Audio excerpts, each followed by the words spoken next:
the topic of this Google Hangout um, is just sort of in general terms about consumer directed care.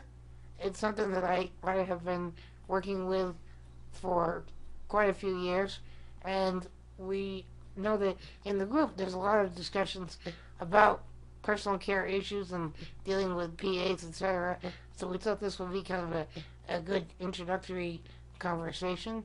Um, so let me just tell you a little bit about myself and the work that I do, and then I'll give you some just sort of general discussion points about consumer directed care, and then we can open it up and have a conversation.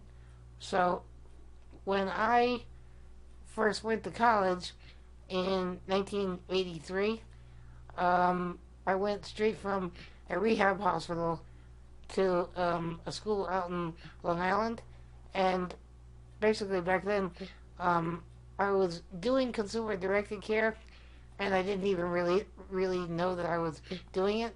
I was hiring other students and then sending them to a regular agency, and they would get enrolled, and then I'd work out the schedule and submit the timesheets. So although I was using a consumer directed, I was doing the work of a consumer directed person. Um, it was still done under the umbrella of an agency. And I did that for 3.5 years. And then when I moved back to the city to finish college, I got put into a regular agency, and there I did a little bit of the consumer directed thing. I found a couple of my own workers, but for the most part, I was relying on the agency. And it really got to the point where they just kept sending people that were afraid to do anything. And I have a trach, so having a PA be able to help me with my trach is really important. And the PAs were not supposed to touch my trach. And so since I lived at the time I was living with my father, it wasn't really a big deal anyway, because my father did most of my trach care. Anyway, um, then when I started working in 1995 at the Brooklyn Center for Independence of the Disabled, the PA that was from the agency said to me, "Oh, I can't go to work with you. I'm a home attendant." And so I'm like, "That's ridiculous.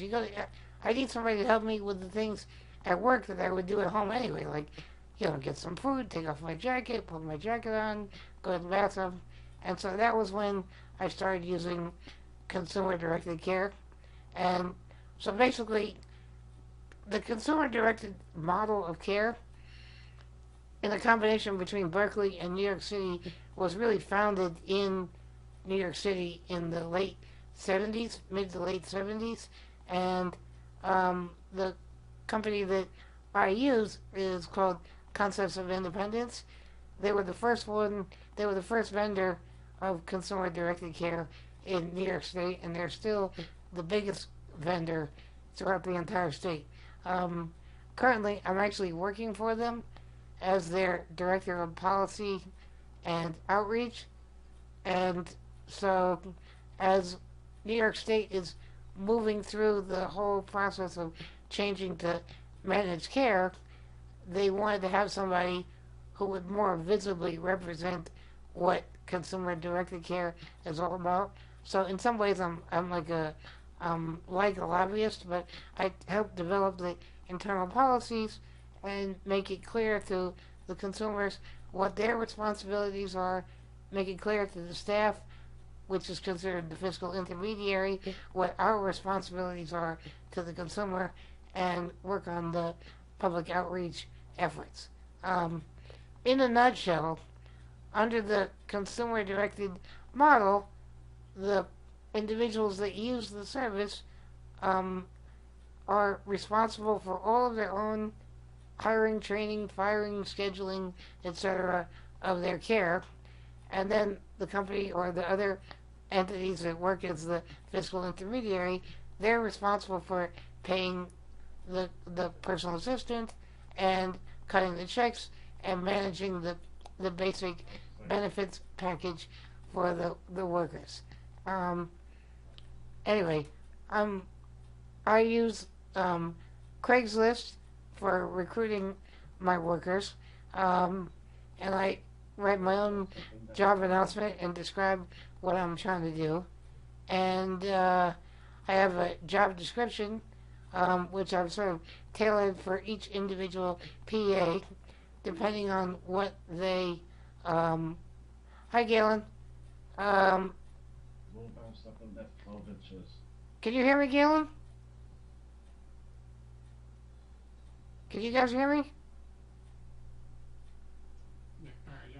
All right, good. Okay, I wasn't sure.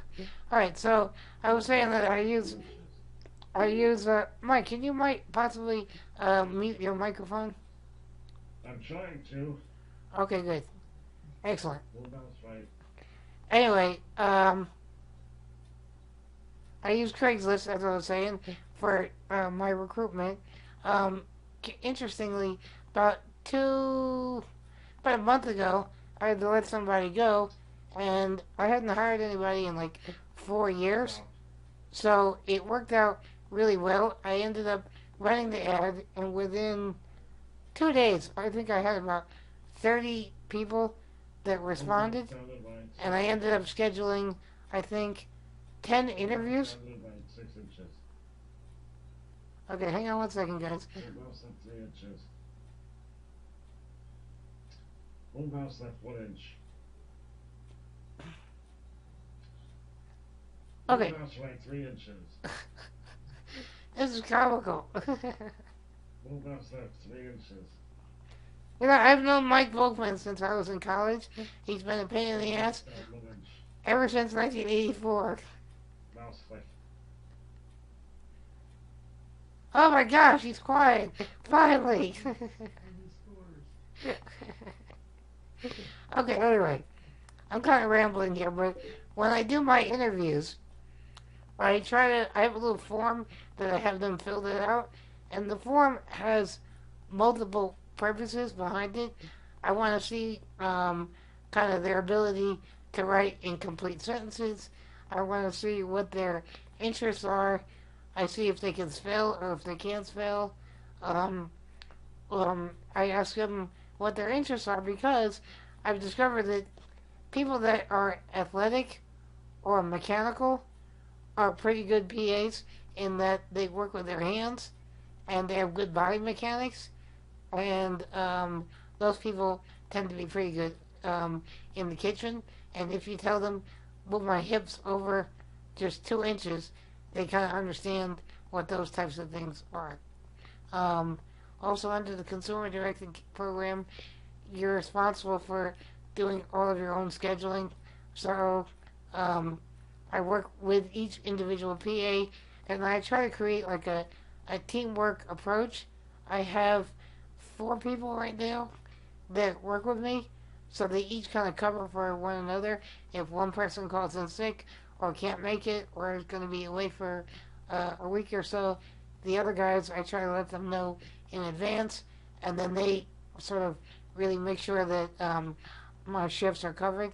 And then I have a couple of people that work as backups, and so I'll call them in if my regular team can't cover the shifts.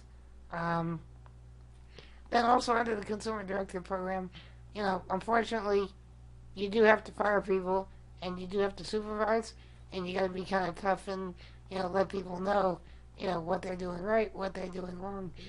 In the end, there's really, really, really not any magically correct recipe for making it work. What works for me, what works for other people, it's all going to be a little bit different every time. And so I even find within my team itself, some guys are more, you know, black and white on a piece of paper type of thing, where you really have to give them hands-on instructions that they read, step one, step two, step three, step four, you know. And other people, they have trouble reading anyway, so giving them a handwritten description of something is probably not going to work anyway. So I try to keep it very flexible and tailor it to each individual worker and each individual task um, that I'm asking them to do. And so, in the end, every worker is different, every GIMP is different, every situation is different, and you really just have to kind of experiment. I've been doing this for, I think, 16, 17 years, and I'm still figuring out things and doing things a little bit differently on a day in and day out basis.